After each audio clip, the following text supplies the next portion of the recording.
40 million albums sold. 6 number 1 hits. I had to interrupt and stop this conversation. Your voice across the line gives me a strange sensation. A platinum blonde who turned punk into pop and chaos into culture.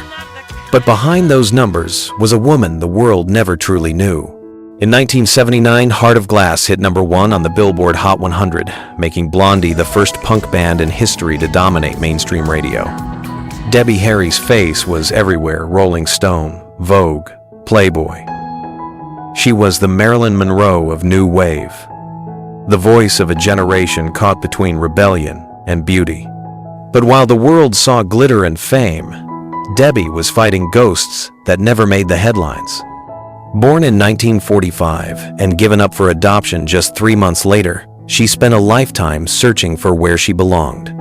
Before fame, she was kidnapped at knife point, assaulted, and left shaken in her New York apartment, a story she kept buried for decades. When she finally spoke about it, the world barely listened. By 1981, Blondie had conquered the charts Call Me, The Tide Is High, Rapture. Yet only a year later, it all collapsed. Chris Stein, her partner and bandmate, was struck by a rare autoimmune disease. Debbie disappeared from the spotlight to care for him, losing her money, her fame, and nearly her mind. The tabloids turned cruel. They said she was a drug addict, a has-been, a fallen icon. They sold her body before they ever sold her story. And while millions danced to her songs, Debbie Harry Punk's Platinum Angel was fading into silence. This is not a story about a rock star. It's about a woman built from contradictions, power and pain, seduction and survival. The face that defined punk. The voice that refused to die. Debbie Harry, the rise, the ruin, and the rebirth of a legend. She was born Angela Tremble in Miami, 1945, and abandoned before she could even remember a face. Adopted by Catherine and Richard Harry, she was given a new name, a new home, and a new identity, Deborah Ann Harry. But deep inside, the fracture never healed. In interviews decades later, Debbie confessed she always felt like a visitor in my own life. While other girls played house, she dreamed of escape, of New York City, flashing lights, and a life that would finally make her real. She grew up shy, withdrawn, haunted by the invisible question, why wasn't I wanted? In her teenage years, she began to drift art school, waitressing, hitchhiking across the East Coast. She joined small bands, worked as a Playboy bunny for a short time, even lived in communes. Every move, every job, every lover a desperate search for belonging. Years later, in her memoir Face It, she revealed one more buried trauma the night she was kidnapped and assaulted in her own apartment.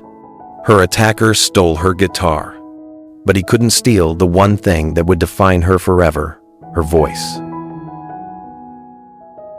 New York City, 1974. The Bowery was rotting neon, needles, and noise. Out of that chaos came a woman with a peroxide halo and a stare that could stop traffic. Debbie Harry, 29 years old, broke, and hungry, stepped onto the stage of CBGB for the first time. Just tunnels across the Hudson so often change my mind. The room smelled like sweat and cigarettes, but what people saw that night was electric. She called her band Blondie because that's what catcallers yelled at her on the street. The lineup was raw: Chris Stein on guitar, Clem Burke on drums, Jimmy Destry on keys, Gary Valentine on bass. They weren't rock, they weren't disco.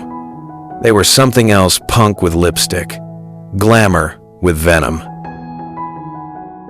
By 1976, Blondie signed with Private Stock Records, releasing their self-titled debut. It flopped commercially, only 40,000 copies sold, but in London's underground clubs, it became gospel. British critics saw in her what America couldn't yet: the birth of a new kind of woman in rock, sexy, sarcastic, and absolutely in control. Everything changed in 1978 with the release of Parallel Lines. It sold over 20 million copies worldwide, catapulting Blondie from dingy bars to the global stage. Heart of Glass, with its disco pulse and punk sneer, hit has shown on the Billboard Hot 100, number 1 inch the UK, and top 10 inches 15 countries. For the first time, a punk band dominated pop radio, and Debbie Harry became the face of a revolution. She was everywhere. 20 magazine covers in 1 year. Rolling Stone, Cosmopolitan, Cream, Smash Hits, NME, even Playboy. Her platinum hair, crimson lips, and half-smile made her a sex symbol the industry didn't know how to define. Photographers like Andy Warhol, Robert Mapplethorpe, and Chris Stein turned her into a living icon.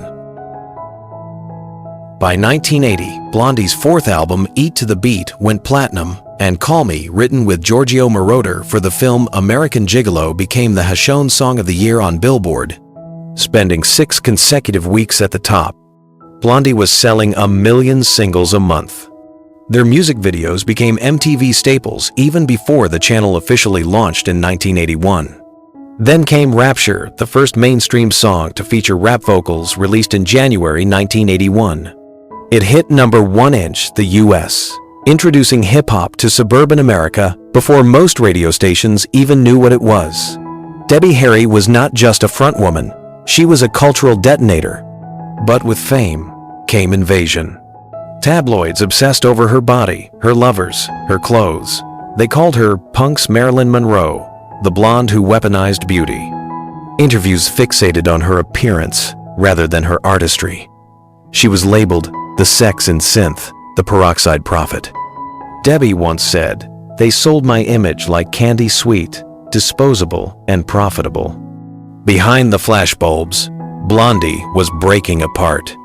Chris Stein, her partner and creative twin, began showing strange symptoms during their 1982 tour. Doctors diagnosed pemphigus vulgaris, a rare autoimmune disease that caused his skin to blister and peel. He nearly died. Debbie canceled the world tour, retreated from fame, and spent 4 years nursing him back to life in their Manhattan apartment. While the world thought she'd vanished, Debbie was living a nightmare. Millions in medical debt, bandmates suing each other, record labels dropping contracts, and the press calling her washed up. When the Hunter 1982 sold only 600,000 copies, a dramatic drop from Parallel Lines' 20 million, the band imploded. Yet in those years of chaos, Debbie Harry cemented herself as more than a pop star. She had crossed boundaries few women ever had. The first female lead in punk rock to achieve a Hashon album in both the US and UK. Over 40 million records sold worldwide by 1982. Headlined stadiums in 15 countries. Influenced the rise of Madonna, Cyndi Lauper, Gwen Stefani, and Lady Gaga, all of whom cite her as their blueprint. But she paid the price. As she once told The Guardian, "I became the fantasy they wanted until they didn't want it anymore." By 1983, Debbie Harry was gone from headlines, her fortune gone, her lover dying, and her band forgotten. But she wasn't finished. She was just about to rewrite what survival looks like after the fall. By 1983, Debbie Harry was 38, a superstar fading in real time. Only 4 years earlier, she'd ruled the charts. Parallel Lines had sold 20 million copies, Call Me topped 6 international charts, and Blondie had earned over $14 million in tour revenue in just 2 years. But fame in the 80 seconds was a machine, one that chewed through beauty and spat it out when the next new face arrived. When the Hunter 1982 underperformed, selling barely 600,000 copies worldwide, record executives lost faith. The following year, Blondie officially disbanded, citing exhaustion and personal conflicts. The truth was uglier. Chris Stein, her partner and guitarist, was dying. His diagnosis, pemphigus vulgaris, a rare autoimmune disease so brutal that his skin blistered from the slightest touch. There was no cure, only treatment, $1,000 per day in medical bills, which quickly consumed everything they had. Debbie sold her Manhattan apartment, jewelry, even memorabilia from her tours to keep him alive. Blondie's earnings evaporated. By 1984, she had less than $50,000 in her account, a devastating drop for someone who'd been grossing millions just 3 years before. The media didn't care. Paparazzi caught her leaving hospitals, thin, pale, unrecognizable. Tabloids ran headlines like "Blondie's Gone Gray" and "Debbie Harry, from Goddess to Ghost." Then came the rumors.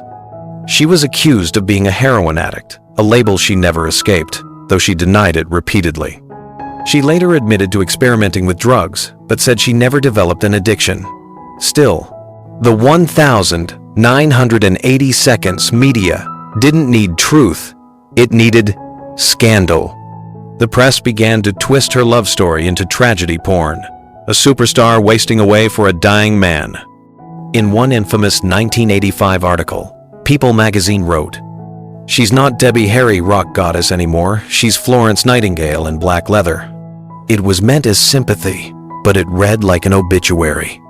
Her solo career tried to ignite and failed.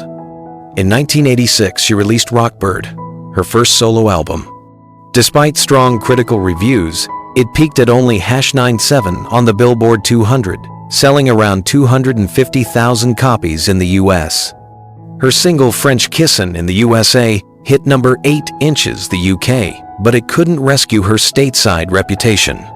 By 1987, the MTV generation she helped invent had moved on. Madonna was selling 25 million albums. Cyndi Lauper dominated the charts. Blondie's legacy had been repackaged and sold without Debbie Harry. In 1989, she released Deaf, Dumb, and Blonde under Chrysalis Records, hoping to recapture old fire. The album sold only 350,000 copies worldwide. Even her single I Want That Man, which hit number 2 inches Australia, barely made a dent in the US market. Her tours played to half-empty 3,000-seat venues, a heartbreaking contrast to the 70,000 fan stadiums she once commanded. And through it all, Chris Stein's illness dragged on. For nearly 4 years, Debbie became his full-time caregiver, administering medication, cleaning wounds, and living off credit cards. As she told The Independent, "I didn't go out, I didn't sing, I didn't even think about music. My life was about keeping him alive." When Chris finally recovered in 1986, Debbie was exhausted, broke, and forgotten. Hollywood stopped calling. Record labels ghosted her. She appeared briefly in small film roles: Hairspray, 1,988, Heavy, 1,995, earning only a few $1,000s per part. But her biggest wounds were invisible. Years of media sexualization had taken a psychological toll.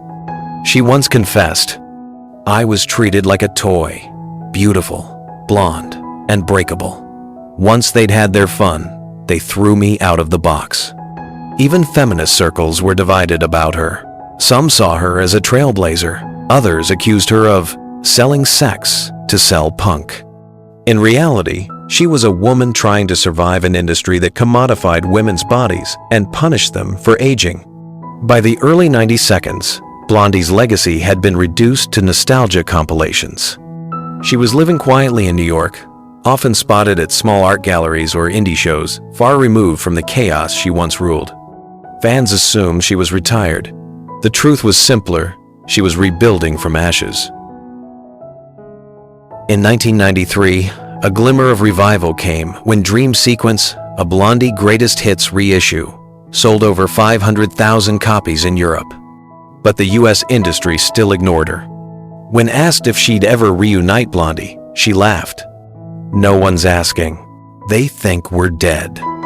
She was 50 by then, an age that, for women in pop, was treated like exile. MTV no longer aired her videos. Magazines called her a former star. Her royalties from Blondie's catalog barely reached $40,000 a year, most of it eaten by legal fees. Then in 1995, something shifted. A wave of alternative bands, Garbage, No Doubt, Elastica, began citing Blondie as their biggest influence. Suddenly, the same critics who buried her were rewriting history. Debbie Harry was not a relic. She was the blueprint. But before the world would remember her name again, she had to face the mirror, the woman she had become after the empire crumbled. In her own words, "I lost everything. Fame, money, love, all gone. But the strange thing is, once you lose it all, you stop being afraid." That fearlessness would lead her back to the stage and back to redemption. By the mid-90s, Debbie Harry had become a ghost of her own legend until the world finally caught up to her. Grunge had burned out, pop had gone plastic, and suddenly the industry was starving for something real again. In 1997, after 15 years of silence, Blondie reunited. The same band that once sold 40 million records now stood on a small stage in London, playing for 2,000 people, but the magic was still there. 2 years later came No Exit 1999, their first studio album since 1982. It shocked everyone. The single Maria debuted at Hajone on the UK singles chart, making Debbie, at 53 years old, the oldest female artist ever to achieve that milestone at the time. The album went platinum in Europe, selling over 2 million copies, and Blondie embarked on a 170-date world tour that grossed more than $10 million. After years of ridicule, she was once again a headliner not for her body, but for her endurance. In the 2000s, the world began to rewrite her legacy. Younger stars like Gwen Stefani, Shirley Manson, and Lady Gaga cited Debbie as their blueprint for fearless femininity. In 2006, Blondie was inducted into the Rock and Roll Hall of Fame, a belated recognition of a band that had changed music by breaking every rule. On stage that night, Debbie didn't cry. She simply smiled and said, "We were never meant to fit in. That's why we lasted." Her influence stretched far beyond sound.